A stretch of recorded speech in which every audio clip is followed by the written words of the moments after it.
faded green Sengai was as gray as iron. His eyes were a lighter shade, like Serrigal's. Somehow Alec had half expected them to be gold, like a dragon's. Tyrus' hands were covered in Lysic-stained dragon bites, some large enough to encompass his wrist. There were more on his neck and a few small ones on his face. "It's been a long time since you visited me," Serrigal reported, Tyrus said, straightening up. "Too long. I've missed you and your friend." "He'll be glad to see you. And who have you brought me this time?" Tyrus asked, nodding at Alec. "My Telemenios," which means life partner. Alec Yamasa. "Telemenios at your age?" Tyrus shook his head, then looked Alec up and down. "And a Yashel. Golden hair and blue eyes. But I see the Fae in you, and that little bite on your ear shows the dragon's favor. Welcome, cousin." "Thank you," Alec replied. "And this is my friend Mike McCavish, a good and honorable man, accepted by the clan," Serrigal told him. "A Tyr?" Tyrus's eyes narrowed a bit. "Not a Plenamaran, I hope." Micah grinned. "No, sir. I'm a Northlander by birth and a Stalin by choice." "Ah, that's all right then." Tyrus squatted down to look at Sabran, who only had eyes for the dragon on the man's shoulder. "Who's this little one?" "This is Sabran," answered Alec. "Silver eyes and yellow hair?"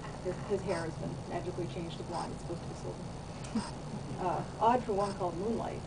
What is he?" "That's what we'd like to speak to your friend about, if we may," Serrigal explained. Skipping some stuff. You can't hear that yet? Okay. Bundled once more against the cold, they followed Tyrus up a very steep but well-traveled path through the snow, moving steadily up the mountainside.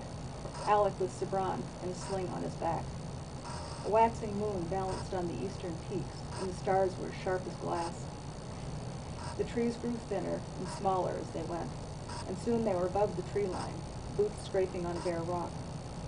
The air was filled with the sound of wings, and now and then Alec saw a dragon silhouetted for an instant against the white disk of the moon. Caught between fear and wonder, he stayed close to Tyrus.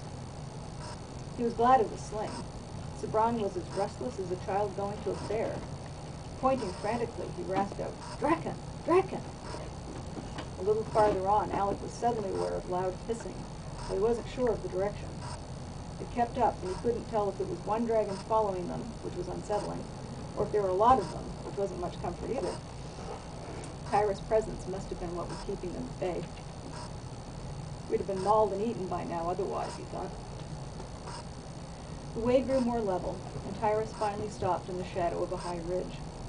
Alec could see dragons on the heights, perhaps dozens of them, some as large as bulls. "Draken!" Sabran said, more loudly than Alec had ever heard him speak. He'd never heard Serrigal speak that way. "What's the matter with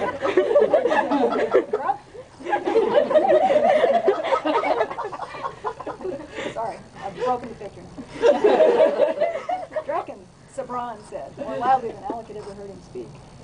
"How large is your friend?" Alec asked, wondering which dragon it was. Tyrus chuckled. "Oh, he's a big one." How large was large? The size of a horse, of a house?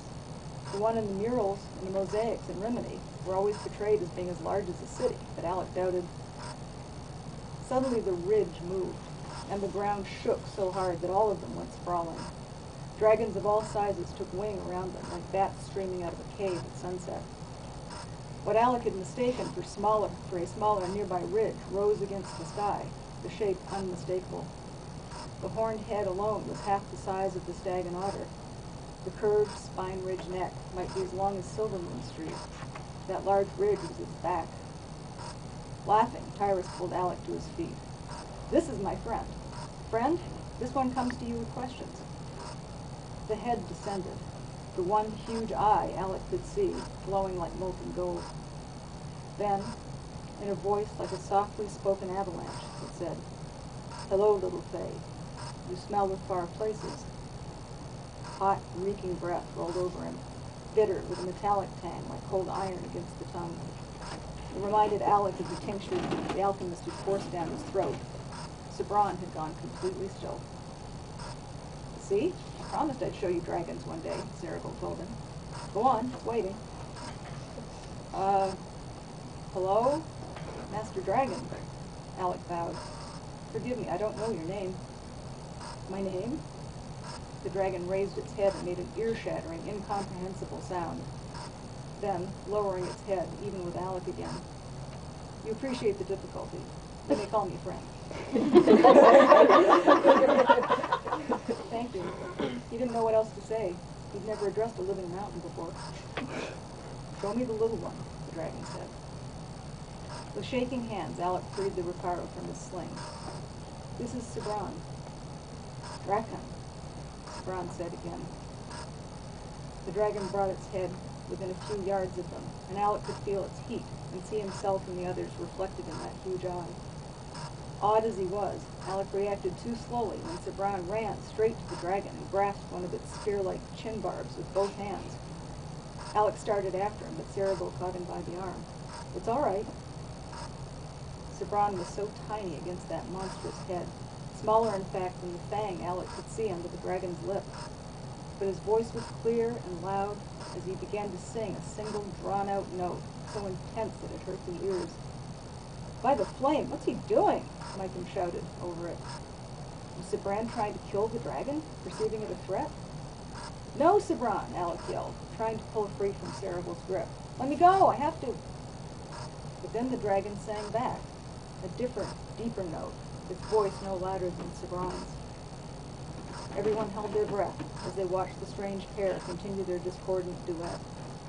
Sabran touched the dragon's face, stroking the long spines and scales as calmly as if he were petting a horse. At last, he pressed his cheek to the dragon's jaw, and both fell silent. What was that about? Micah whispered.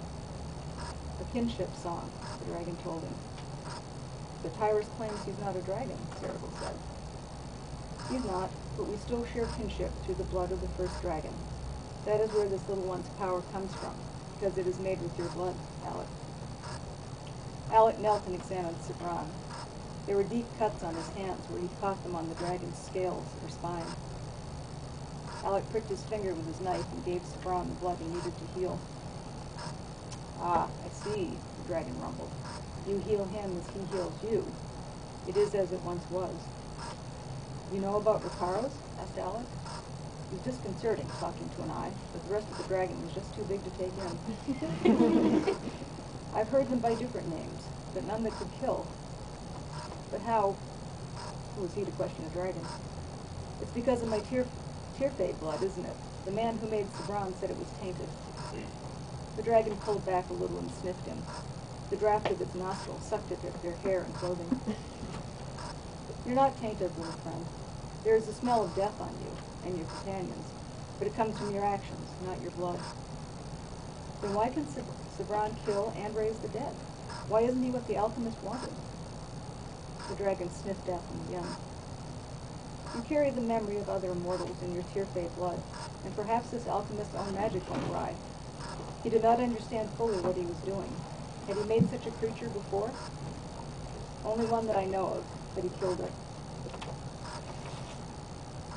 Their making does not have to be evil, Alec Two Lies. Surely you realize this little one's worth, and the worth of even a Recaro that cannot raise the dead or kill, for they are not supposed to have that power. The dragon turned its face to the moon, and they waited in silence. The moon was brighter now, and Alec could make out the jet of the dragon's great wing, its spine ridged back. Smaller dragons, though hardly small, crawled around on it, as if it were a mountainside rather than one of their own. The great dragon lowered its head again. The Lightbringer tells me that death lies in the north, your death. But you might not die if you return to the source of this creature. If you do go that way, then you must destroy the source, lest any more such creatures be made. Alec's mouth went dry. I'm the source. No, you are only the means. Words are the source of alchemy. Destroy the words and no more creatures can be made. Words? Asked Micah. Books, said Alec. Jacobin's workshop was full of books, and there was one on his work table, a big red one with a picture of a Recaro in it. I never saw Jacobin use a wand or an incantation, just his symbols and metals, and me. But there were always books open on his work tables, and he'd refer to them when he worked. But to destroy it, we'd have to go get it, Cyril finished for him. And if we don't? Then you cannot destroy it, said the dragon. Alec suspected it was unwise to be impatient with a dragon of any size. But what will happen if we don't? He asked as politely as he could. The future is not written, Alec Two Lives. The Lightbringer reveals only what can be, not what will be. Destroy it or don't. The choice is yours. But if we do find it, whatever it is, will it tell us what Sabran really is? Alec asked, frustrated now. That you know, little friend. He is unlike anything that has been or will be.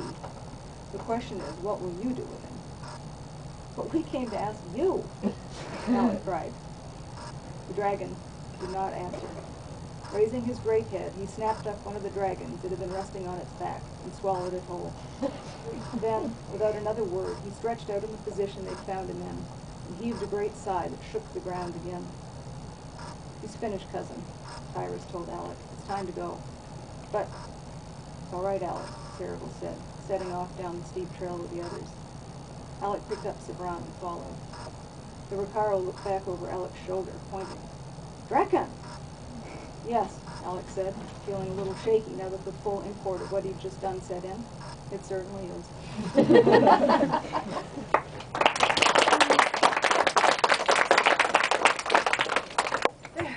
Questions?